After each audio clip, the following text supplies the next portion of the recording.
What does it mean to be a Western yogi? How can someone who was born and raised in the West, who comes from a Judeo-Christian background, practice yoga and meditation in an authentic and genuine way? My name is Christopher Sartain, and this is the Western Yoga Podcast. Greetings, fellow seekers.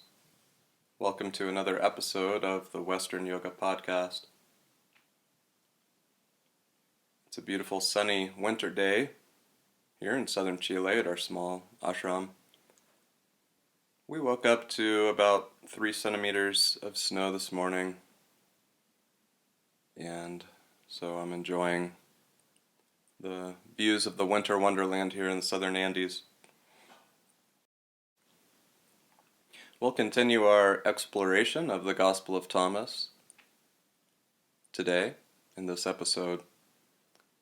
And in particular, I'd like to read some passages out of Ancient Christian Gospels by Helmut Koester, a wonderful book that I highly recommend you read if you can get through it. It's a scholarly academic work, and if you do not have a background in biblical studies and early Christian history and all of that, it can be quite difficult to get through, but I do highly recommend reading it because I base a lot of my research on the Gospel of Thomas on Helmut Koester's work in this book, Ancient Christian Gospels. So I'd like to read some passages out of this book regarding the Gospel of Thomas, and then we can talk about some of the ideas that he presents. And then I'll close by reading a couple of verses out of the Gospel of Thomas, along with my commentary. So let's start on page 75 of Ancient Christian Gospels, where the author introduces the Gospel of Thomas.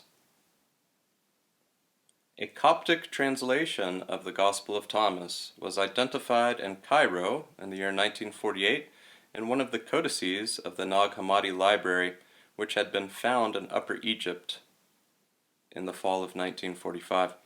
In the spring of 1948, when 11 of the original 13 codices of the Nag Hammadi Library were still in the hands of the Cairo antiquities dealer, Fokion Tano, Jean Dorés was retained to photograph some of the manuscripts and to prepare an inventory of the tractates.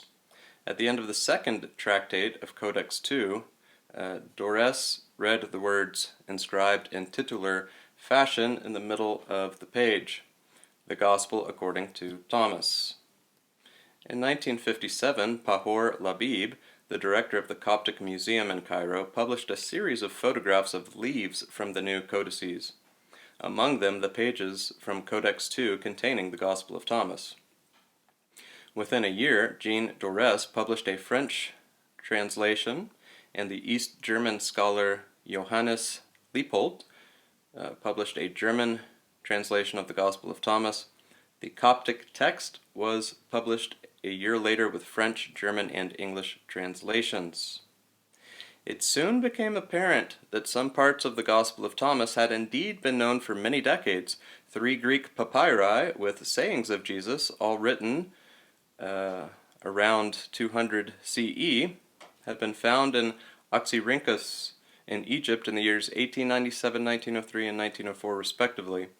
These papyri are actually portions of the Greek original of the Coptic Gospel of Thomas. The discovery of the full Coptic text made it possible to reconstruct the entire Greek text of these fragmentary papyri.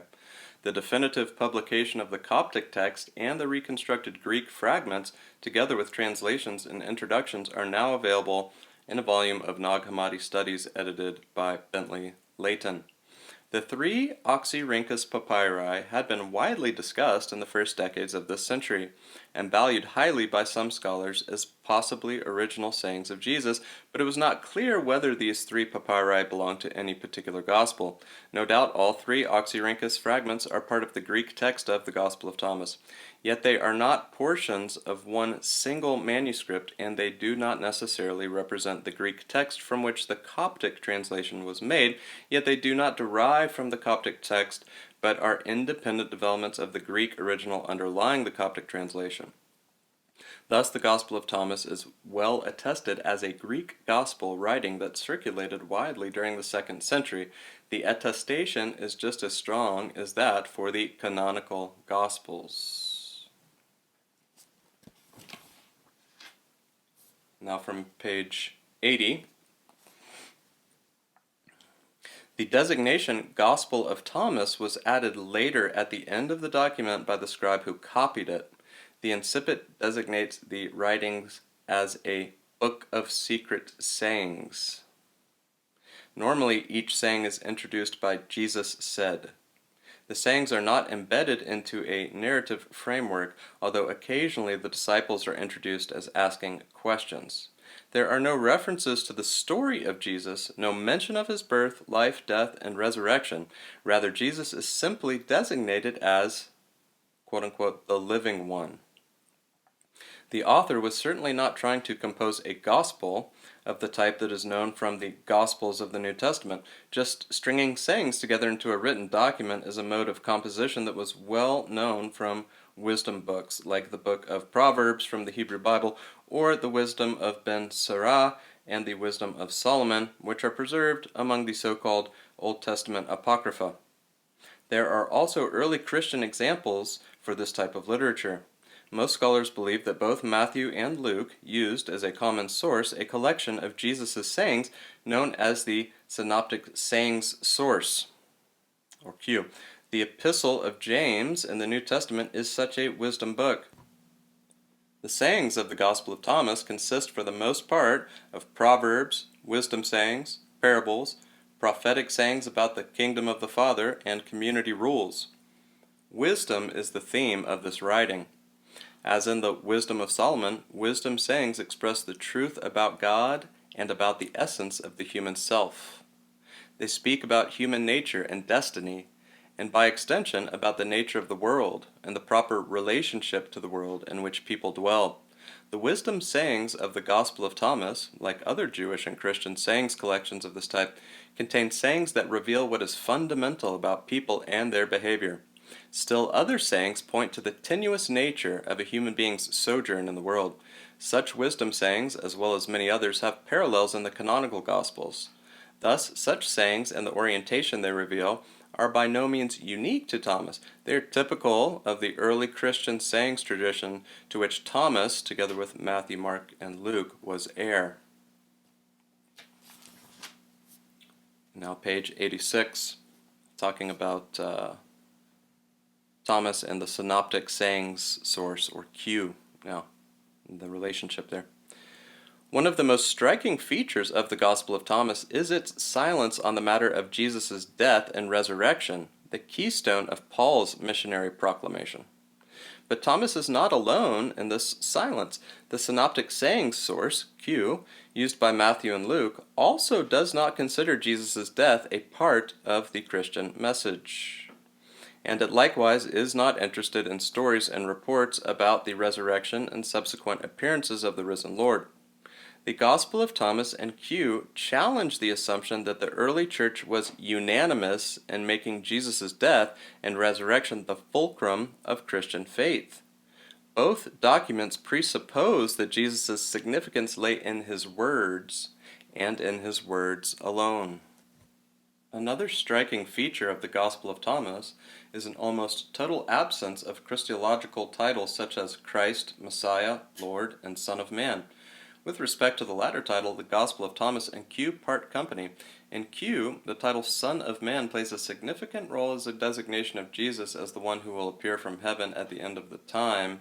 As the lightning flashes and lights up the sky, so will the Son of Man be in his day. Luke chapter 17, verse 24. Similar statements about the Son of Man also appear in the so-called Synoptic Apocalypse, Mark 13, and Matthew 24 and 25. But in recent studies, Dieter Lohrmann and following him, John S. Kloppenborg, have demonstrated that Q was composed in two successive stages, and that the understanding of Jesus as the future Son of Man was not yet present in the earlier stage of its composition. The sayings, which speak about the coming of the Son of Man for the final judgment and the addition of the title of Son of Man to older sayings, belong to the second stage of this document, which originally presented Jesus as a teacher of wisdom and as a prophet who announced in his words the presence of the kingdom. It is exactly with respect to the material that belongs to the earlier stage of Q, written probably within 10 or 20 years of Jesus' death, that we find parallels in the Gospel of Thomas. Of the 79 sayings of Thomas with synoptic gospel parallels, 46 have parallels in Q. But the typical apocalyptic perspective of the later redaction of Q does not appear in any of these sayings.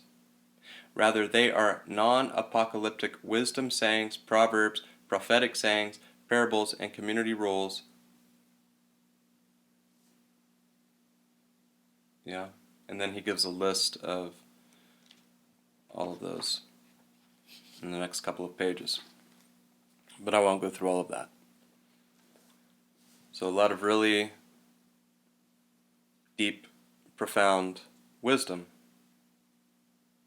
that requires a lot of unpacking, because so much was just said there that would be considered completely revolutionary for any Orthodox, Christian, Catholic, Protestant, for, let's say, 90-something% of Christians would find what I just read completely and utterly revolutionary and transformative, because it eradicates, really,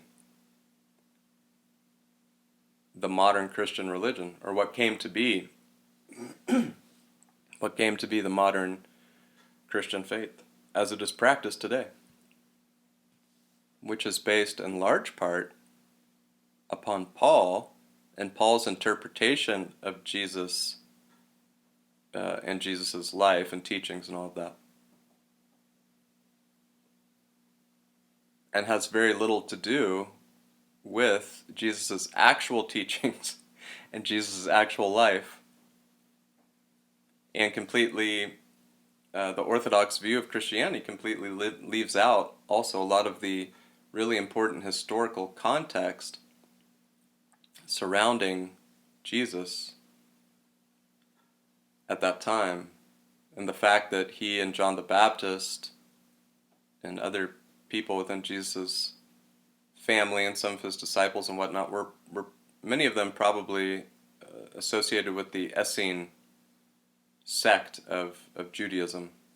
And I encourage you to go back and listen to all of the episodes in this series about the Gospel of Thomas and the Essenes, and I give a lot more history and context in those episodes. So I encourage you to go back and listen to those episodes. So I won't go into detail about the Essenes in this episode.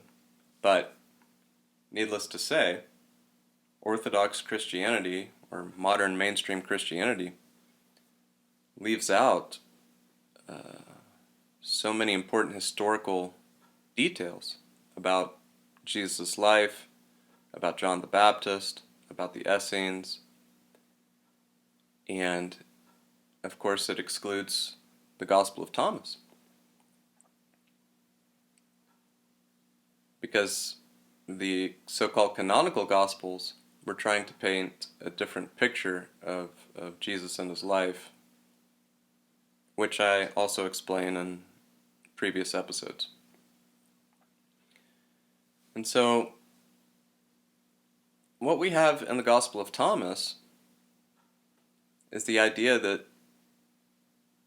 Jesus was essentially an awakened teacher that was teaching his disciples the way to awakening, the way to enlightenment.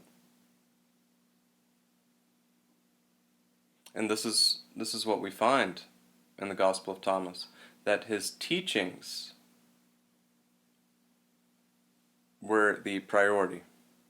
His teachings were what was most important for his disciples and for him and for himself, for Jesus himself. It says that the document presupposes that Jesus' significance lay in his words and in his words alone. In other words, for Jesus, that was what was important, what he was passing along to his disciples. That's what's important for any spiritual master, spiritual teacher, guru, is to pass on the teachings and to initiate disciples who will hopefully later have their own disciples, you see, and continue the lineage of enlightenment on planet Earth into future generations. That is the purpose or role of any spiritual teacher or any enlightened master who chooses to teach. And so Jesus was no different from any other awakened being, awakened teacher who has ever existed here on planet Earth. That was his mission, that was his role, that was his purpose, is to teach others how to wake up as he had, so that they could teach others how to wake up as they had, so on and so forth. That is the purpose of any spiritual lineage. Jesus was part of such a spiritual lineage. He was a student of John the Baptist, a disciple of John the Baptist. And then Jesus became a teacher in his own right. He surpassed even the level of John the Baptist's enlightenment, by far, in my opinion. And transcended, really, all of the Jewish teachings, any notion of religion, really. And so Jesus essentially transcended all religions, his teachings. All enlightenment teachings do so. All mystical teachings do so. So the mystical teachings of all religions transcend the religions themselves, which essentially means all mysticism is one, or is at least very, very similar. Because at the end, all mystical traditions prioritize experience over belief. If you read the Gospel of Thomas, a lot of the teachings have to do with experience of non-duality, of non-dual consciousness, of enlightened, awakened consciousness. And Jesus, in the Gospel of Thomas, doesn't focus on beliefs. And so the Gospel of Thomas is an enlightenment teaching. It's a mystical teaching, or a collection of mystical teachings. Okay? And so his words were what was most important. Not his death and resurrection and all of that. And by the way, I don't discount the validity of the reports of seeing Jesus after his death on the cross by some of his disciples. It's very possible. Many advanced yogis have the ability to go into a sort of state of stasis, where they're able to essentially stop breathing or almost stop breathing and get the heartbeat so slow that it almost appears as though one has died. And there are famous accounts of yogis burying themselves or going into caves alone and going into a state of stasis for a week or more, and appearing as though they're dead for all intents and purposes. So it is quite possible that Jesus did die on the cross or went into a state of stasis in which he was able to awaken from that state when he was in the tomb. Okay? That's very possible. I don't discount that at all. Many advanced avatars have that capacity and ability. Some avatars even have, for example, in my tradition of Kriya Yoga, Mahavatar Babaji has the ability to manifest a form at will. In other words, he's sort of a causal being, or you have to understand the cosmology of yoga is that there are three planes of existence: a physical plane, an astral or energetic plane, and a causal or mental plane. Okay? And so it is possible that we can reincarnate into astral planes and then graduate to even higher causal planes as we ascend through the dimensions. Okay? And so it is thought that possibly Mahavatar Babaji is a causal being existing in a sort of mental plane, and that he has the ability to simply manifest a human body at will. And he does so from time to time in the Himalayas and works with very small groups of disciples secretly who do not disclose his location typically. And that's how he works. And he works from more subtle levels also, of course, constantly bringing an influence of light and compassion to the planet and its inhabitants and all life forms. At any rate, so I don't discount any of the stories regarding Jesus' resurrection after his death on the cross. It is quite possible that those stories are real and that he did actually do that, and that quite possibly perhaps he went on living on planet Earth after that for many more years. We don't know. I won't bore you with the details about the studies that essentially demonstrate or prove that Q was composed in two successive stages. So I'm not going to go into all of that, but there is a lot of evidence that that is the case, and that the sayings which speak about the coming of the Son of Man for the final judgment and the addition of the title Son of Man to older sayings belong to the second stage of this document, which originally presented Jesus as a teacher of wisdom. And furthermore, the original Q teachings are non-apocalyptic wisdom sayings, proverbs, prophetic sayings, parables, and community rules. Therefore,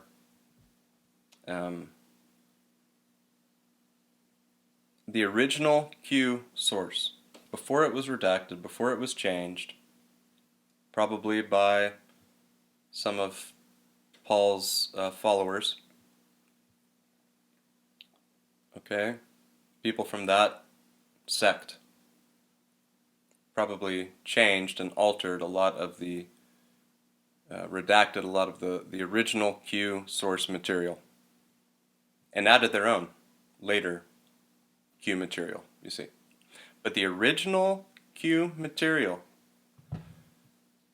which we think comes from about 10 years after Jesus' death. The original first written Christian material was just a list of Jesus' sayings, wisdom sayings. And Jesus was presented as a teacher of wisdom. In the original written documents, the earliest written Christian material, the purest form of Christian written material. And the Q source presents Jesus as a wisdom teacher, in other words, an enlightened teacher, a spiritual master. And his teachings are essentially enlightenment teachings. Teachings about enlightenment that he's giving to his disciples, as all enlightened masters do. Jesus was no different. He probably had attained a much higher degree of enlightenment than many gurus and spiritual masters and all of that. But his teaching style wasn't all that different, really, when you think about it. And he worked with a small group of devoted disciples, as do most gurus or spiritual masters. But he also gave public sermons and public teachings for the masses as well, that were more easily understood and more practical. But he reserved the esoteric, mystical, enlightenment teachings for a select few, and those were his closest disciples. Thomas probably being the most advanced of all of them. I'd like to read a couple of verses now from the Gospel of Thomas, verse 24. Oh, by the way, I'm reading from the Thomas Lambden translation. There are several translations of the Gospel of Thomas, but this is one of the earliest, and for some reason I really resonate with it. Verse 24, his disciples said to him, "Show us the place where you are, since it is necessary for us to seek it." He said to them, "Whoever has ears, let him hear. There is light within a man of light, and he lights up the whole world. If he does not shine, he is darkness." In Christianity in general, in the Bible, as well as the Gospel of Thomas, there's an emphasis on this idea of light, spiritual light. In my own tradition of Kriya Yoga, there's also an emphasis on spiritual light, and even the cultivating the ability to see the inner light, which is typically referred to as Jyoti.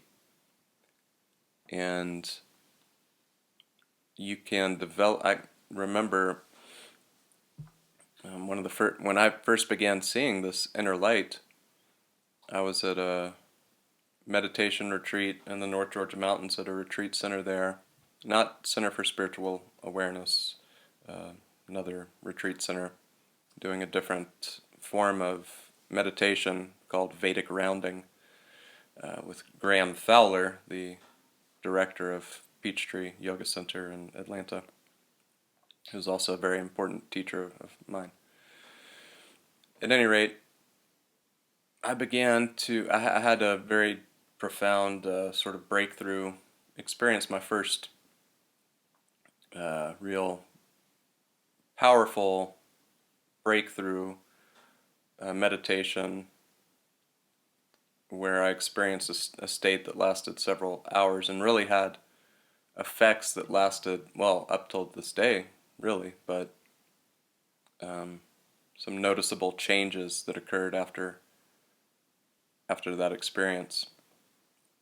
And one of those changes was the ability to see this inner light, this brilliant, constant inner light in my third eye chakra, in the Agna chakra, where when you close the eyes and look up into the forehead, there's just always a light there, even to this day. But it started after that breakthrough meditation that I had at that retreat back in 2012. Yeah, I was 33 at the time, and I began to see this inner light, this Jyoti that Paramahansa Yogananda talks about, and Swami Muktananda talks about in his books as well. Many yogis talk about it, the ancient texts talk about it, and it's an important part of Christianity as well, and Western mystical traditions, this notion of the spiritual light. And so Christ in this verse talks about light, and he says, well, first of all, he says, whoever has ears, let him hear. And we have to unpack that. He says sometimes, having the eyes to see, the ears to hear, and all of that. What he's talking about there is developing our discernment and being able to really hear and really see. So when he's giving teachings to his disciples, he wants them to be alert. He wants them to be discerning. He wants them to be fully present and attentive so that they can receive what he's giving. And so he reminds them the importance of having the eyes to see, the ears to hear. And really what he's talking about there is cleaning the filters, cleaning our mental filters so that when he's giving teachings, or just by his mere presence, he's able to transmit something to them. When their filters are clean, they're able to truly receive it, truly hear it, truly see it. So that's what he's referring to there. He says, there is light within a man of light, and he lights up the whole world.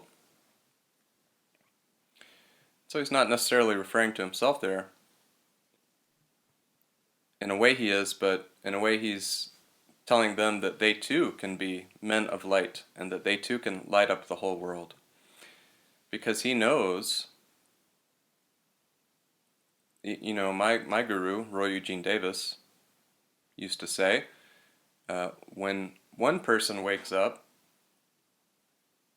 the entire world becomes a little bit brighter. Meaning, when one person wakes up, the whole, all of humanity wakes up a little more. We're all connected.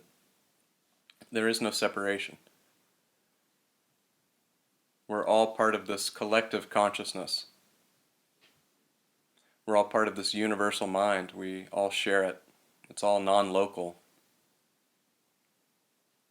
And there is no separation. There is no distance. It's an illusion. And so he's encouraging them.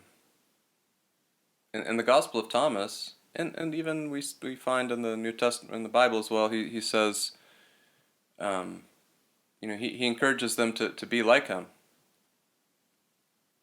And that they can be like him. And he's very encouraging. But he understood the connectivity in everything, the relatedness of everything, the interconnectivity of everything, and the collective consciousness that we all share. And he understood that when one person wakes up, it has this collective effect on all of humanity, especially when it's so bright, so brilliant, as Christ was, as a liberated avatar. And so someone like that, an individual like that, can have a profound effect on humanity.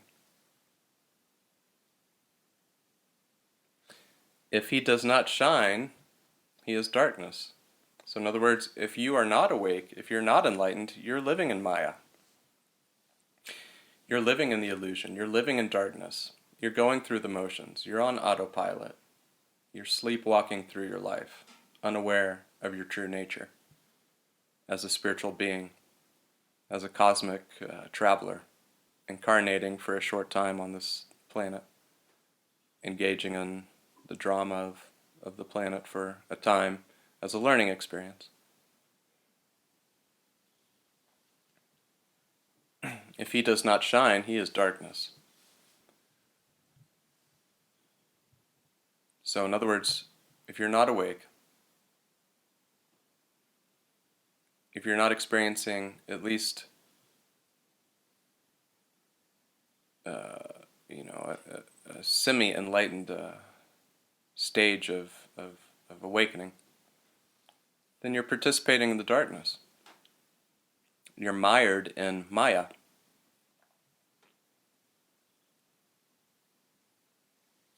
And you're not awake to what you actually are.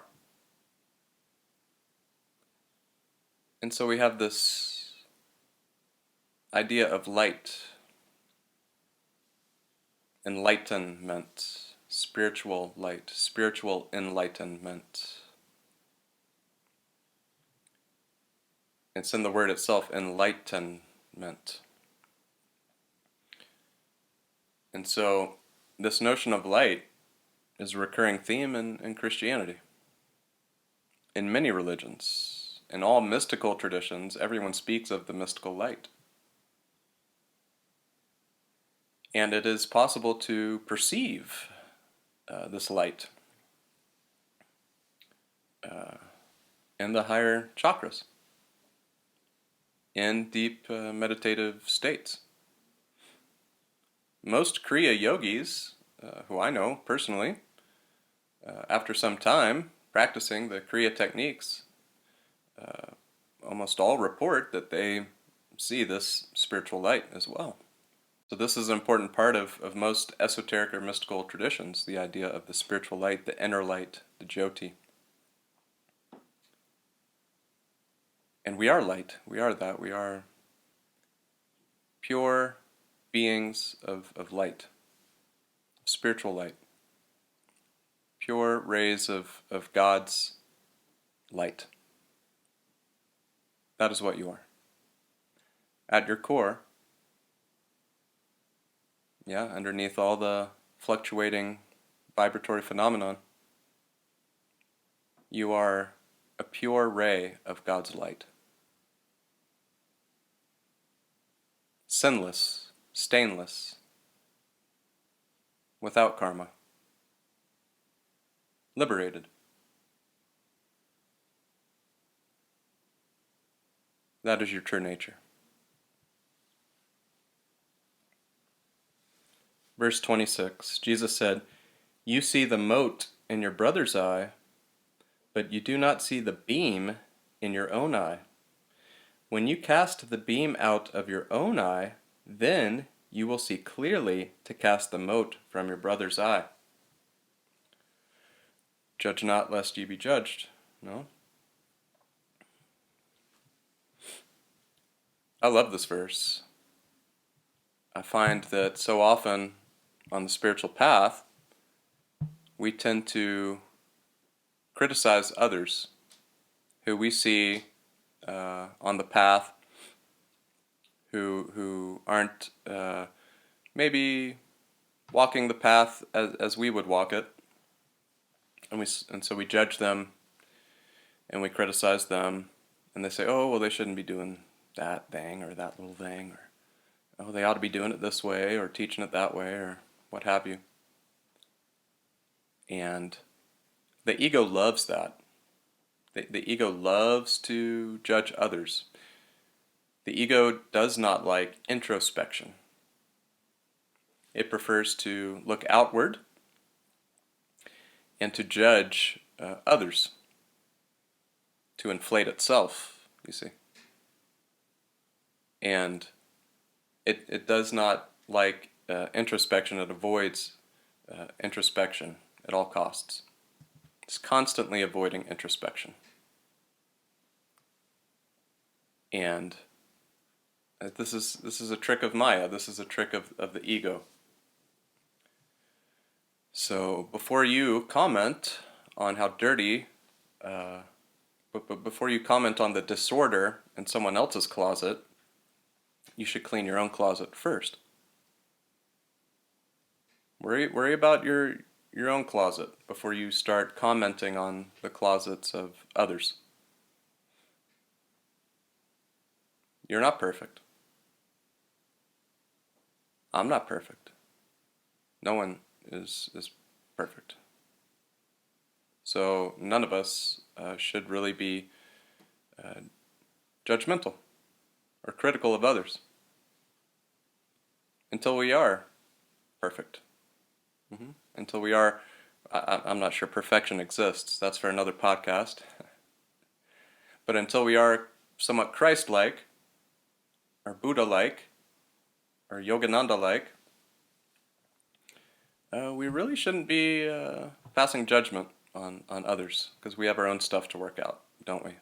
If we're all honest with ourselves.